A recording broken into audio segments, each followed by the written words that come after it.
Hello and welcome to our 2020 IHI National Forum Keynote with Dr. Donald Berwick.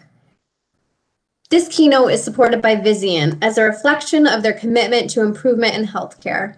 Thank you. Supporters have no influence on the development or delivery of session content. Now, please join me in welcoming President and CEO of IHI, Kedar Mate. Well, welcome back to the final keynote of the 2020 IHI Forum. We hope that you have enjoyed the program so far and have taken away new ideas and inspiration from the many faculty and speakers who have shared their work and their ideas with you. We hope that you will come back to the forum site over the next few days to listen to sessions you couldn't attend, download session materials, and visit the storyboards and our sponsors and exhibitors. 2 days ago, I had the privilege of joining the virtual graduation ceremony for the 2019-2020 class of IHI Fellows. Every year, IHI selects a cohort of professionals from all over the world to join a prestigious fellowship in quality and safety. These fellows work together and practice the IHI philosophy of all teach, all learn. Everyone has something to teach and everyone has something to learn. This year's group of 21 leaders hailed from 14 countries, and they have big plans for how healthcare needs to change and just how each of them will be instrumental in bringing about that change. We congratulate them on their graduation. Today, we are joined on this virtual keynote stage by none other than the author of IHI's All Teach, All Learn philosophy, my friend, mentor, and guide, Dr. Donald Berwick. About a month ago, Don introduced Tony Fauci to a global audience, describing Dr. Fauci as a modern superhero, a hero that the world so desperately needs during these increasingly troubled times.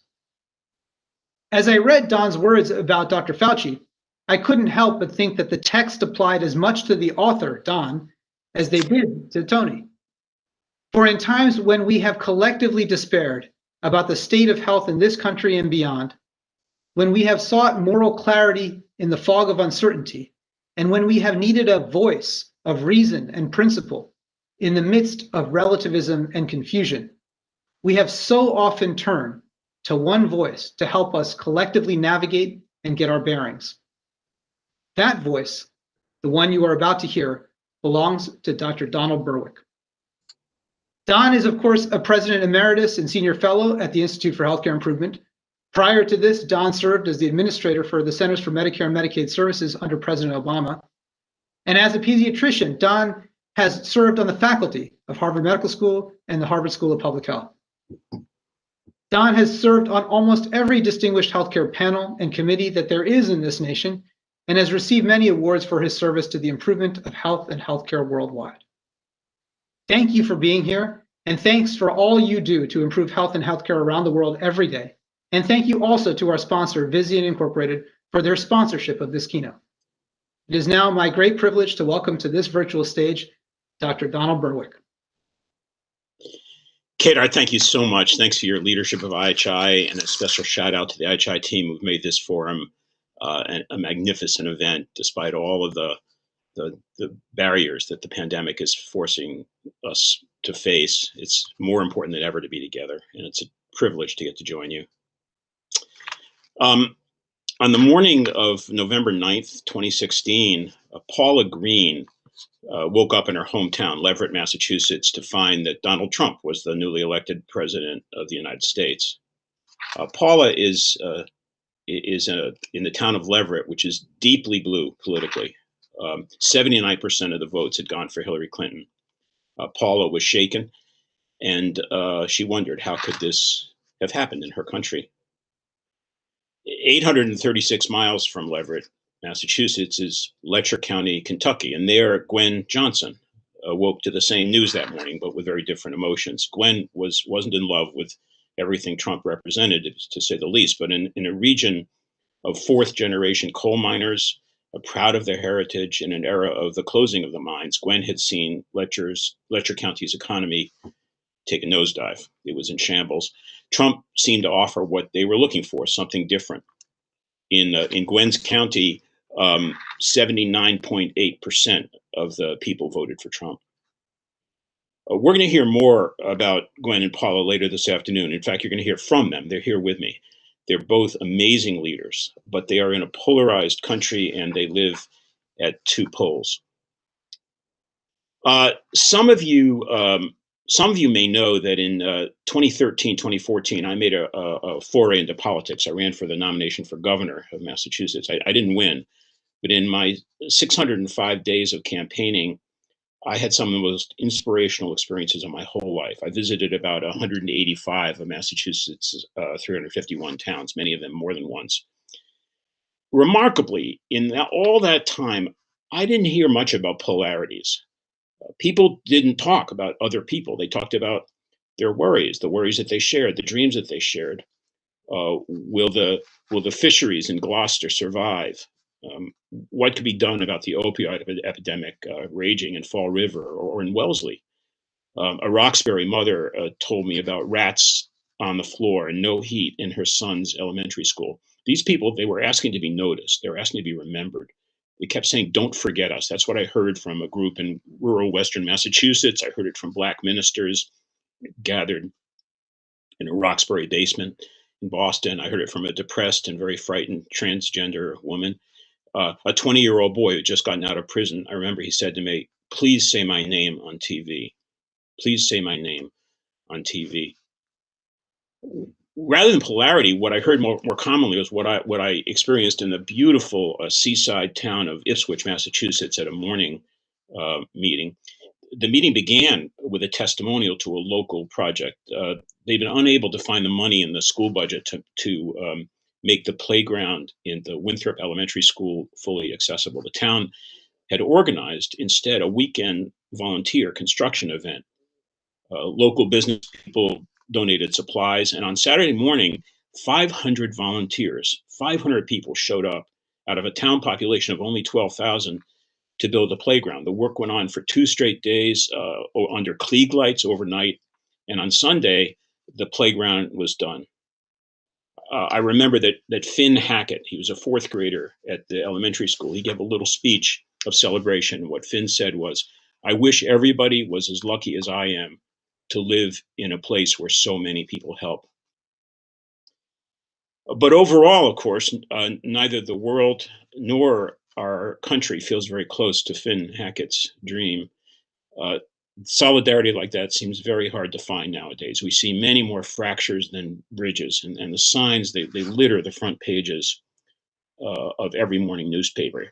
This is a graphic depiction of polarization in our Congress. These are voting patterns in the US House of Representatives from 1949 to 2011. This is hyperpolarization. 2 islands of left wing and right wing, they're drifting farther and farther apart. Nate Silver of 538 had analyzed what would have happened in the 2016 election if only women had voted, or if only men had voted. These were the predictions for the 2018 midterm election in the US House. If only men had voted, if only women had voted, only college-educated whites, only whites without college, or only people of color. In our Congress, according to USC professor James Lowe, party polarization in this country is the most extreme since the Civil War. There's economic polarization also. This is from the Pew Research Center. These are trends in income and wealth for the upper, middle, and lower third of income Americans between 1983 and 2016. In fact, in this country, we have the highest level of income inequality in all of the G7 nations. The polarity of economic well-being, it plays out right here in the healthcare workforce. As you've seen, there are more than 1.4 million healthcare workers in this country who do not have health insurance at all. The average income of an American health aide is the same virtually as the federal poverty level for a family of 4.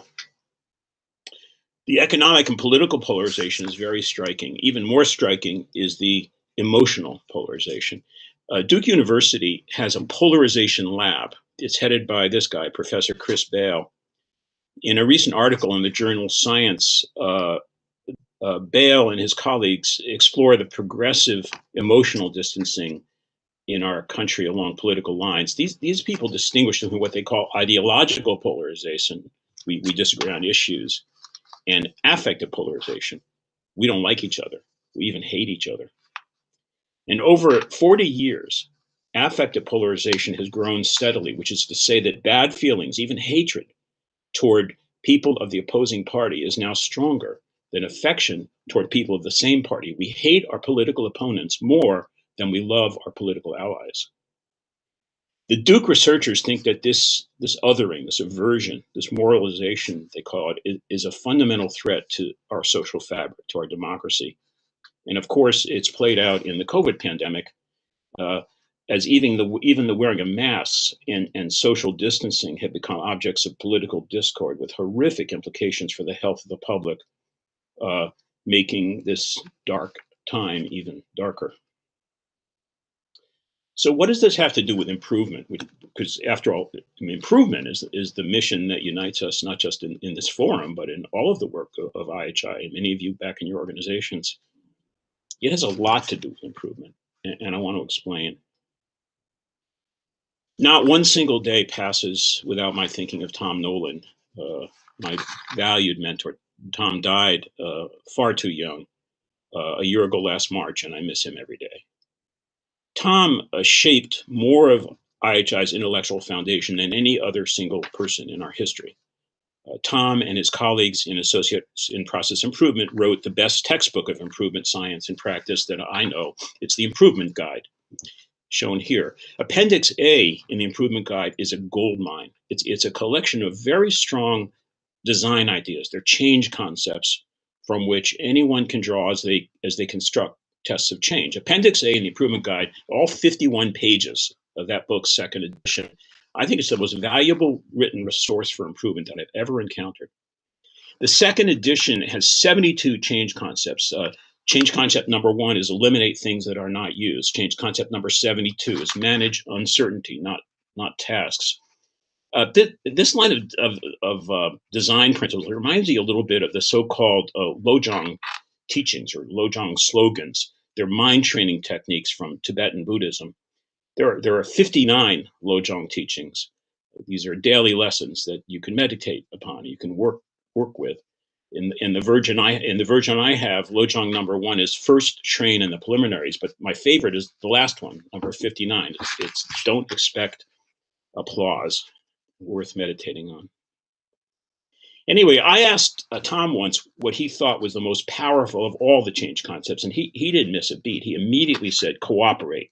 That concept, cooperating, it actually appears more than once in the Improvement Guide's Appendix A. For example, change concept number 20 is consider people to be in the same system, which they explain this way. They say people in systems are usually working toward different purposes. They're all trying to optimize their own system. Taking actions that help people think of themselves as part of the same system can give them a common purpose and constitute a basis for optimizing the larger system. Change concept 37 is develop alliances and cooperative relationships. This is actually more subtle, and I won't get into the details, but basically they don't like restructuring. They don't think mergers and acquisitions and consolidation add much to the well-being of consumers. They say various types of alliances based on the principle of cooperation to optimize interactions between parts of the system offer a better approach for integration of organizations. They say focus not on structures, focus on behaviors. Bland Godfrey once told me a story about visiting a Japanese automobile manufacturer where the accounts payable department was tiny, just 1 or 2 people. A U.S. automobile plant would have had a department with scores of people in accounts payable. And Bland asked them, well, how is this possible? And they said, well, we'll give you an example. They bought windshields from a vendor. Every month, they counted the number of cars they made. They added in the number of windshields they'd broken during assembly, and then they sent the vendor a check for that many windshields. No invoice, no paperwork. That was it. I'm going to put this simpler. Many problems that we face, many goals that we have, they cannot be solved, they cannot be achieved without working together across boundaries. The problems are much bigger than our parts. They're bigger than our departments. They're bigger than our tribes. The solutions have to be bigger than the problems. Once I visited a famous teaching hospital, and I met with the nurses in the pediatric intensive care unit. With the pediatric intensive care unit served as the post-operative care unit for kids as well. And I said, well, what were you working on? What were you trying to improve? And they said, well, the problem's the operating room. This is a general hospital, and when the operating room operates on a kid, they always use adult IV equipment, adult tubing, adult burettes, adult fluid bags. And when the kid gets here, every single time we have to switch everything over to pediatric sizes. That can take an hour. So I said to them, well, what do the OR staff say when you talk to them about that? And they answered with totally straight faces. They were not joking. The PICU nurses said, talk with them. We don't talk with them. Improving health and healthcare in a hospital is tough. You have to learn to cross boundaries, to redesign shared systems, to tear down walls, to cooperate. Without that, you're cooked. Improving health and healthcare in a nation is even tougher. The boundaries are thicker, the walls are higher, the emotional ties for cooperation are more frayed. If we ever want to improve the social determinants of health, and we must, like food security and housing security and transportation and recreation and criminal justice and poverty and racism, the things you've been hearing about in this forum, the need for cooperation is infinitely greater, and so is the damage of fragmentation. Unless we come together, who is going to be responsible for seeing that every American family has food or a decent home or green spaces for play, that every kid is not afraid, that every person who's headed for jail or prison has a route back to health and to compassion? Who's going to end poverty in this wealthy nation? Who's going to make healthcare a human right? These problems, these goals, they are much, much bigger than our fragments. In his farewell address, George Washington famously warned about the ultimate threat of factionalism. He said, the alternate domination of one faction over another, sharpened by the spirit of revenge, is itself a frightful despotism. Those maps of red and blue, those images of our dissolution, they can make me feel trapped.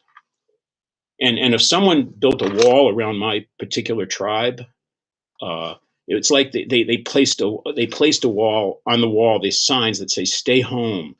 Outside there be monsters. Be scared. Be angry. Blame them. I guess that's how Paula Green back in Leverett could have felt on November 9th, 2016. But Paula chose not to feel helpless. She likes solving problems. She's a change agent. Paula is a psychologist by training, and for 40 years, her main work has been to try to build understandings between people who see themselves as enemies, people who sometimes even hate each other. She's worked in dozens of countries, most often in the immediate aftermath of armed conflicts.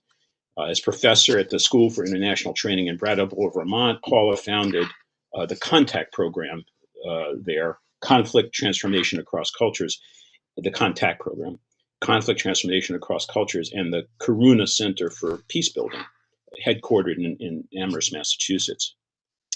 Paula is a serious student of the renowned psychologist, Professor Tom Pettigrew, who's the key author of something called intergroup contact theory.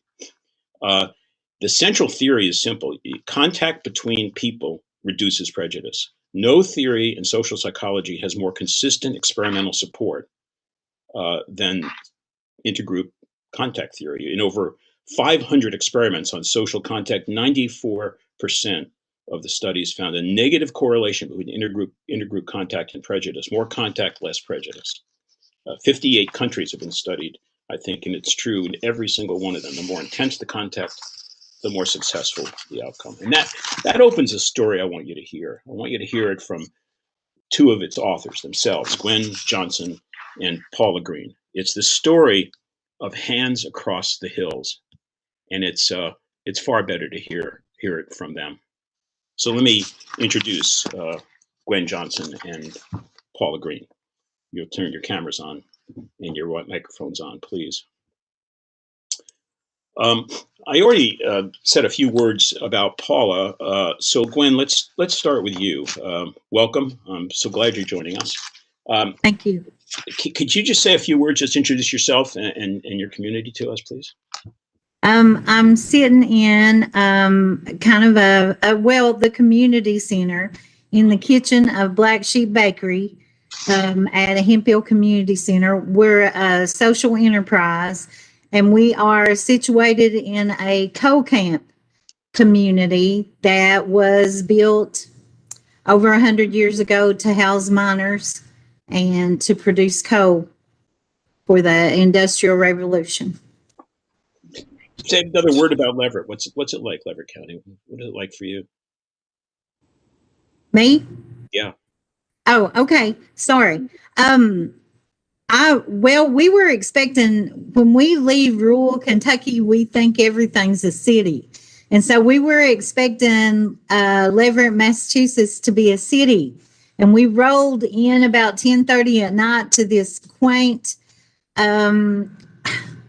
just really quaint New England village with a town hall and a church. And we were ever so impressed that we were in hill country instead of flatland city. So Paula, you started that. Tell us how that happened. What's the origin story here? Well, it was quite amazing. And what happened was we were mystified and rattled by the election results. And as a result, a bunch of us in town got together and we formed a committee. What we wanted to do was to learn about people who voted for Trump and who they were and why they voted and build our understanding. And we looked locally. Nobody wanted to talk to us. It was just after the election and they didn't want to be scolded by a bunch of liberals. So we project went on hold, and then one of our members found an online article written by a guy named Ben Fink, who's from Connecticut, but was doing community organizing in eastern Kentucky in the coal fields, very close to Gwen. And we spoke to him, emailed back and forth, did exchanges. And one lesson learned was you need somebody like that to get a project going because outsiders are not trusted.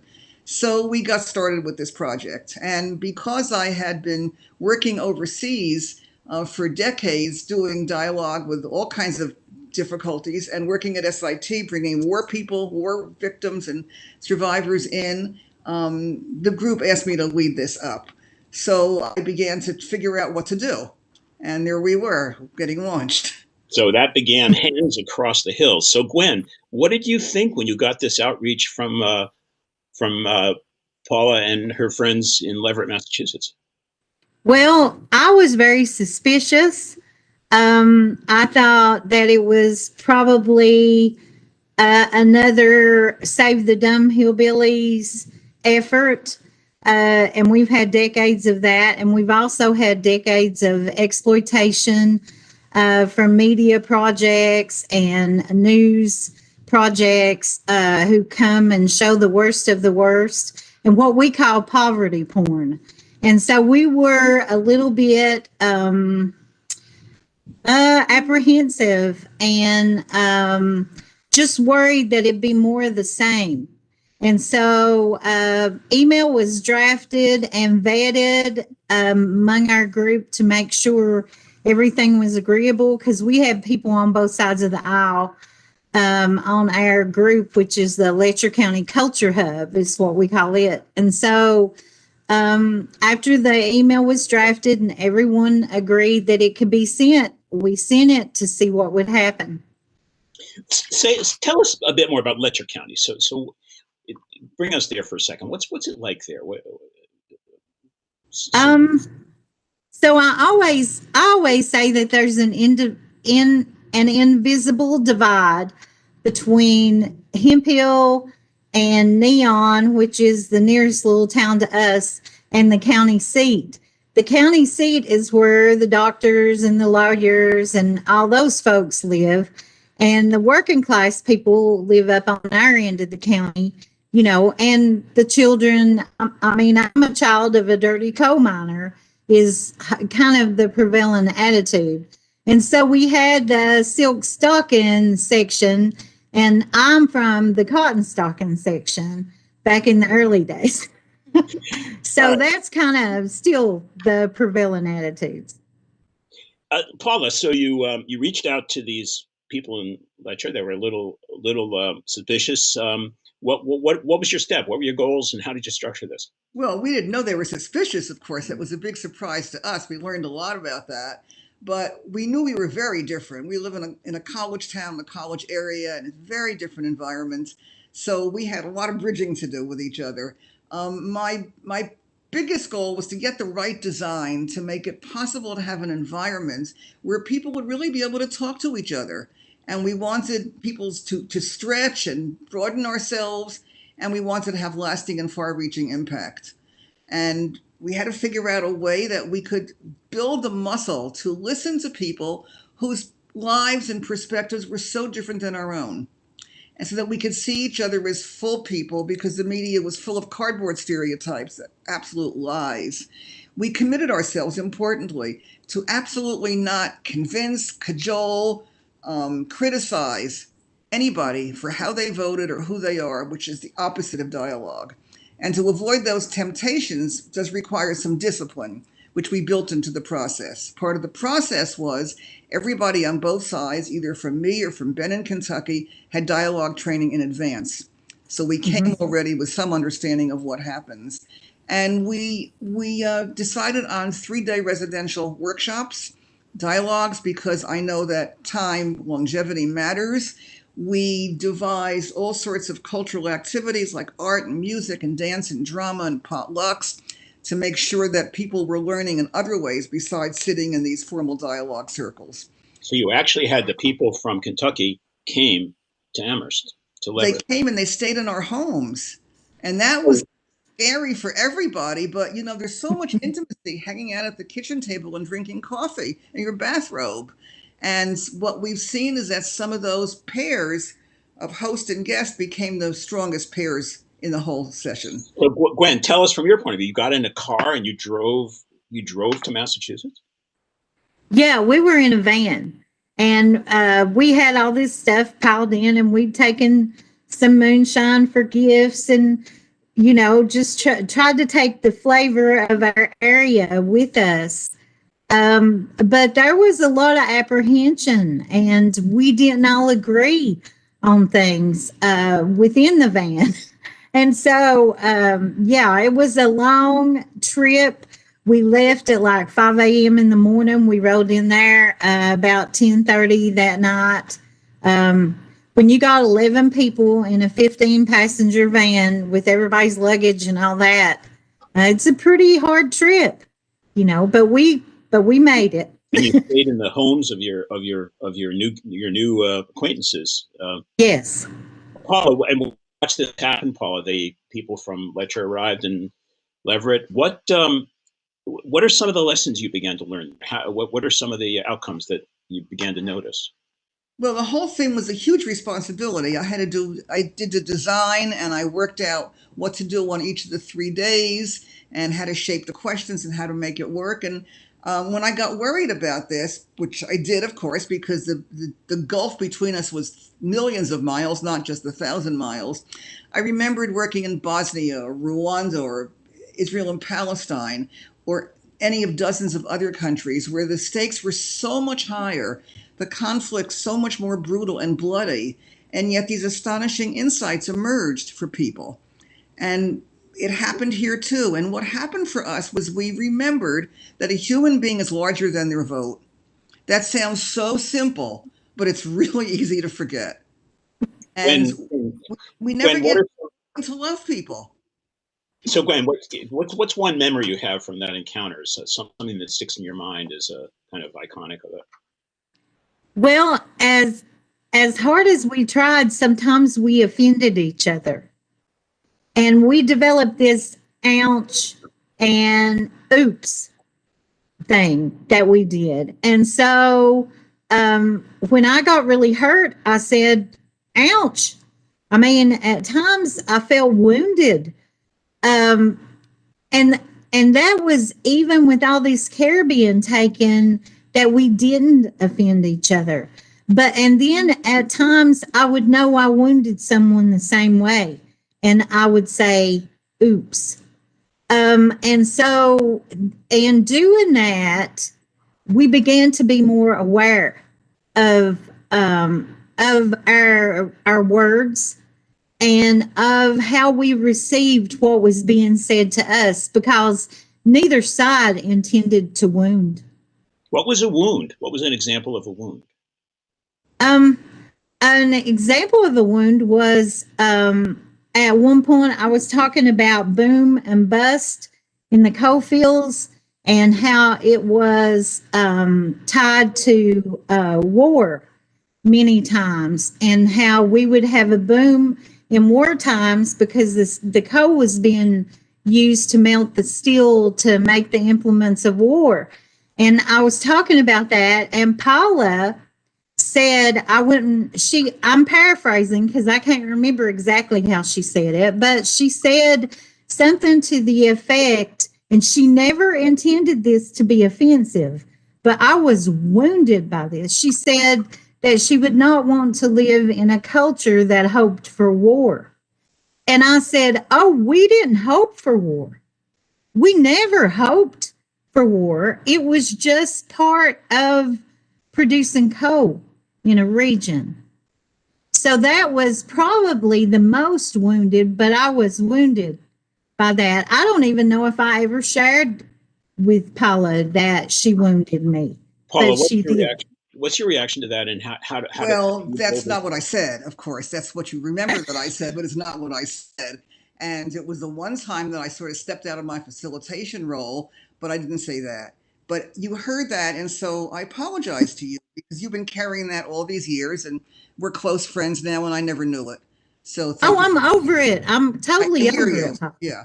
So look, Paul, It's not quite what I would have said anyway. I wish we had an hour for this conversation, but let's leap ahead and say, well, what does this accomplish now? I mean, you've been at this 3 years, and Leverett has visited Letcher County now, and would have done it again if not for the pandemic right now.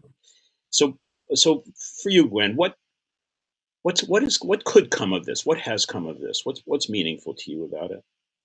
These deep friendships. That means so much. I have a hard time talking about it because it makes me cry. The fact, the respectful listening and the care that was taken not to wound, even though there was this vast chasm between us, and between our perspectives.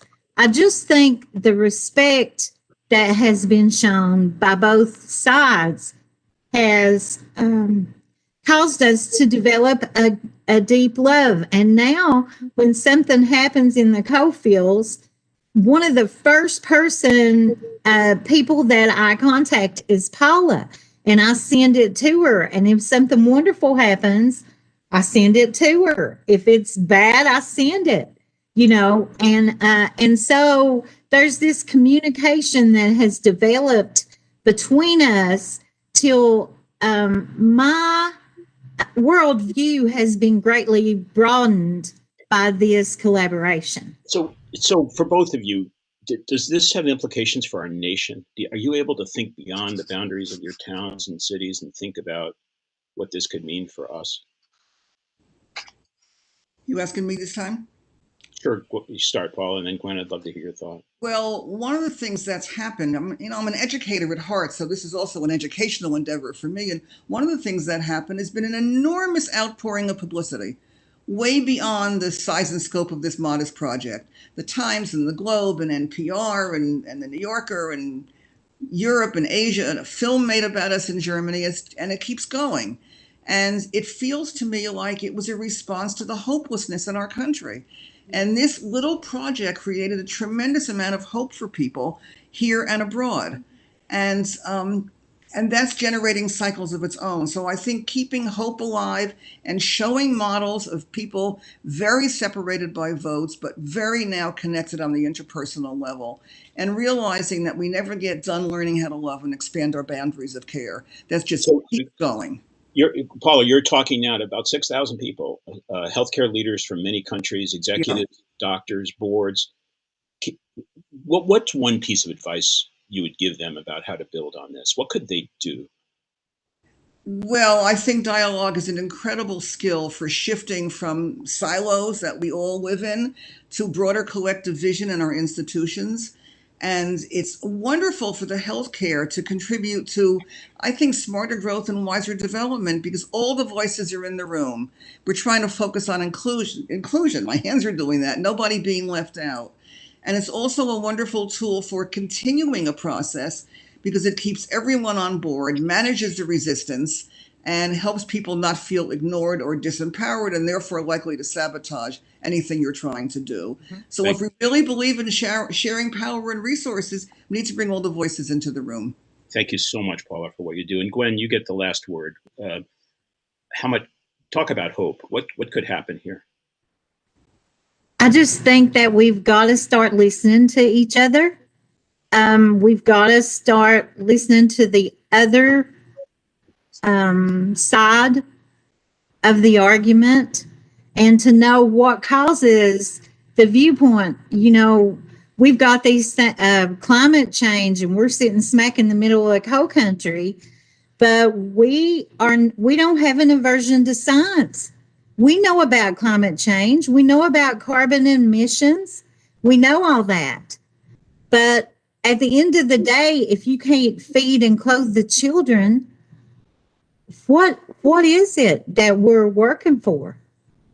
So, and I can't thank you enough. I wish we had an hour more to spend with you, and I hope IHI is going to stay connected to this amazing work. Hands Across the Hills, it changed my life just to read about it.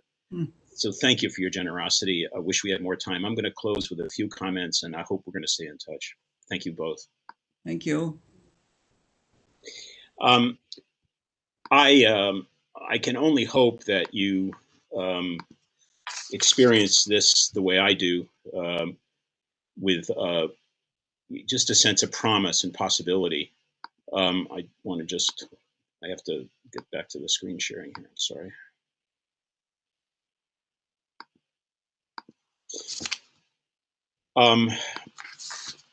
I don't know if you remember, but at the National Forum in 2017, Brian Stevenson from the Equal Justice Institute spoke to us about the power of proximity. He said, if you're willing to get closer to people who are suffering, you'll find the power to change the world. These people certainly knew that. Father Greg Boyle spoke to us in 2018. He writes, human beings cannot demonize people they know. You put enemies together, say baking bread, and humans can't sustain animosity. It is impossible. I don't know if Greg Boyle or Brian Stevenson are students of intergroup contact theory. I'm sure that George Washington wasn't, but they all seem to have arrived at the same place that I hear from Gwen Johnson and Paula Green. They're tired of polarization. They're hopeful about people. They're saying, let's talk. Can't we talk? Let's bake some bread together. Let's break bread, not lies. I don't know if this really helps. Is it too sappy? Is it naive? Is it out of touch with the state of nature? What I do know as a student of Tom Nolan's, though, is that I'm constantly searching for a change concept, the simple redesign idea that can birth new systems of good, new systems for good people trapped in old systems. And here's one idea: it's proximity, it's breaking bread, it's taking that long drive from Letcher County to Leverett and from Leverett to Letcher County. So I'm going to recommend that we take this very seriously. I propose a year of tests of change based on the search for proximity, based on the baking and breaking of bread. I'd like to propose that every one of us here as individuals, every organization represented in this meeting, take a leaf from the book you just heard, the book of Hands Across the Hills. Create an opportunity for social contact between people in your life, in your town, in your state, in your nation. Take the risk of spending some time together. What's the worst that could happen? I guess sparring, insults traded, raised voices, slam doors. We'd retreat to our tribes. And I want to be very clear about one thing. When it comes to ethics, morality, compassion, I will fiercely defend the values that I hold dear. I say no to racism, no to cruelty, no to turning our backs on suffering. But I also sense that maybe most of us share and honor the same values, the values you just heard Paula and Gwen explore, that we want the same things for ourselves and for our neighbors, and that we need to have ways to uncover that fact with each other. Polarization may not reflect us. It may blind us. And the best that could happen would really be wonderful. It would be water for very thirsty souls now. Possibly now where we're trapped in the fragments and can only see each other as cartoon figures, we can build some bridges. Maybe we could bake some good bread together. Gwen Johnson started a bakery in Letcher County. Maybe we could fight the same fight. I'm quite happy to say that Paula Green is willing to help do some coaching with us. If you'd like to try it, she will help. I think IHI will help. I think so will many others. I'm absolutely certain that there will be many others who would come forward to help build social ties. We don't give up on our moral values, but we can open our minds and our hearts to each other. No one can promise that it'll be easy to reach our hands across other hills. It won't be easy, but we can start. I'll offer you two more Lojong teachings that I love. This is teaching number 49. Always meditate on whatever provokes resentment. And even better, Lojong 30. Don't be so predictable. Reach out. I wish you all very well. Thank you so much, John. That was so inspiring as always. And I know that we're all sending you a big round of virtual applause. Thank you. And a very special thank you to our special guests, Paula Green and Gwen Johnson, for sharing your incredible story. And of course, thank you to you, our participants, for joining us this week. We hope you feel re-energized, motivated, and inspired to go make improvements in healthcare. Next up, we have e-sessions taking place from 3 o'clock to 4 p.m. After that, we have after-hours networking from 4 to 5. And finally, the Innovation Theater from Aseptiscope from 4:15 to 4:45. Please join us in all of these sessions by going back to ihi.org/forum lobby and navigating to the session of your choice. Thank you and have a great rest of your day.